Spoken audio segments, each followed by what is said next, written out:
In this video, we're going to talk about the 3 things that helped me transform my life for the better. If you're just starting in your personal development journey and you want to know what book, podcast, or habit that you can start doing today, then keep on watching. Hi there, my name is Jerine, and on this channel I share topics on writing, personal development, and making money in a way that feels good, and I hope that you follow along my journey. The first thing I recommend is start listening to a podcast specifically called Unfuck Your Brain by Cara Lowenthal. I've been listening to this podcast since 2018 and I still listen to it from time to time. It has over 200 episodes and it is basically about rewiring your brain. What that means essentially is learning how to think differently. In the podcast, she talks a lot about thought work, and she has a coaching model that she calls the CTFAR model. The CTFAR stands for circumstance, thoughts, feelings, actions, results. Using this model, you can basically kind of walk through your emotions or your thinking when it comes to solving a problem. You learn that your thoughts are responsible for your feelings and not the other way around. For example, I used to believe that my happiness depended on other people, specifically at the time, my boyfriend, who is now my husband.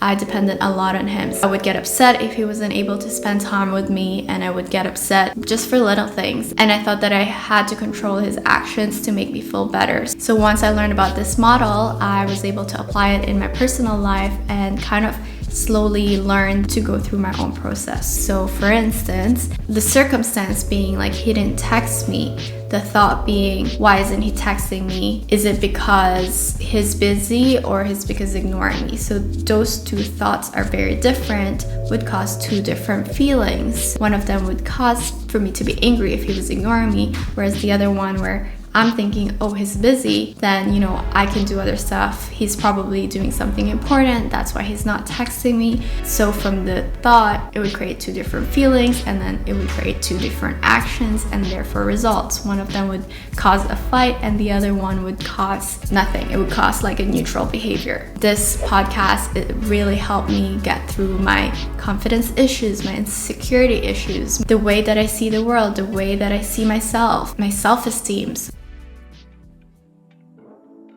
It helps you basically think better. It helps you question your thinking in terms of, is this thought serving me or is this thought not serving me? How can I change my thinking so that I can change the way that I feel, so that I can change the way I act? You're basically able to apply this in everything in your life, whether it's in relationship, money, work, business, and I think that it's something that more people should know about. So I definitely recommend this if you're starting in your journey. The second thing that helped me transform my life for the better is that I started journaling. Journaling, bullet journaling, I'm going to mix them together. So I started journaling more consistently around 2020. I was working as an emergency nurse. I didn't know how to process my feelings. I picked up my journal, and while I was working with a coach helping me get through my emotions then, she gave me a lot of homework in terms of journaling. And I don't know what it is, but there are research that says that journaling helps you boost your mood. It helps you kind of process your emotions. But more specifically,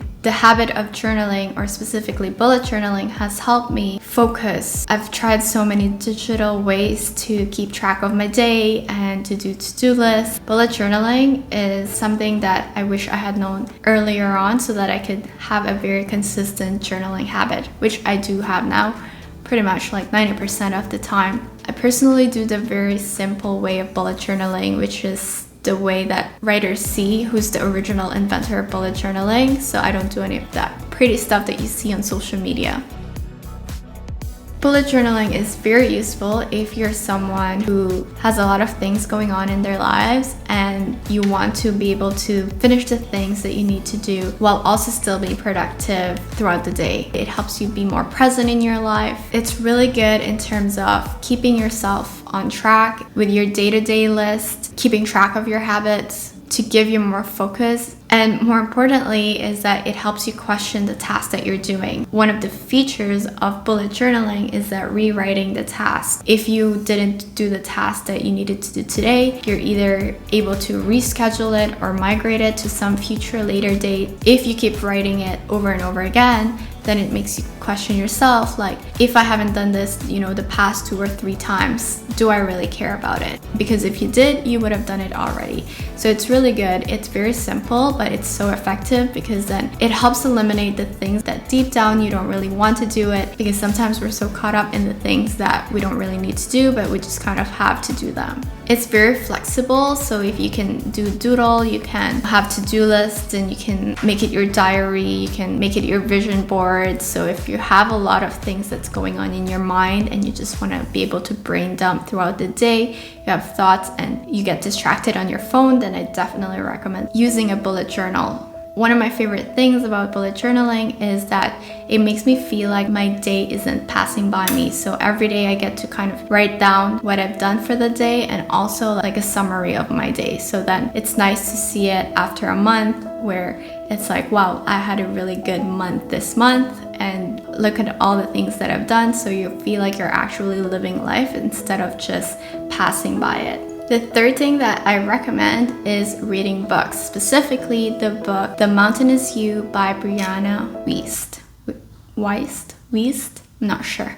So The Mountain Is You is a self-improvement book, and what makes it different from all the other self-improvement books that I've read so far, which are a lot, is that a lot of the self-improvement books out there tell you what you need to do in your life, but also at the same time while making you feel bad about yourself. And maybe that's just my own thoughts or feelings, but I feel like there's a lot of books like that, and I don't particularly like that vibe, because I think that we all have our own ways to navigate the world. So you can take it at your own pace or you can change it. But what makes this different is that it kind of gets you to dig deeper into the root causes of like, why aren't you moving forward with your life? For example, the main takeaway I got from this book is that you're the main obstacle of your own dreams. You're the one who's holding yourself back. You're the one who's self-sabotaging yourself, but she says it in not like a, you should stop sabotaging yourself, but more in like a loving, kind, compassionate way. So this book is a little bit more advanced because she mixes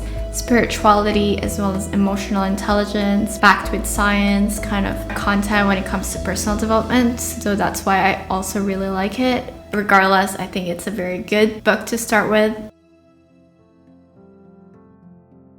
It's a book that really helps you validate your feelings or learn how to validate your feelings on your own, get to know yourself in a deeper level, and be true to yourself even if you're not feeling well mentally, emotionally, or even physically. And finally, ways to stop sabotaging yourself in life, because first you have to have the self-awareness, and then kind of like, how do you process through that, and then how do you get out of it? So that what this book is all about when it comes to self-sabotage. If you're new to the self-development journey, I would recommend that you read books, listen to podcasts, and do bullet journaling. And I really think that on your own, that would massively transform your life for the better.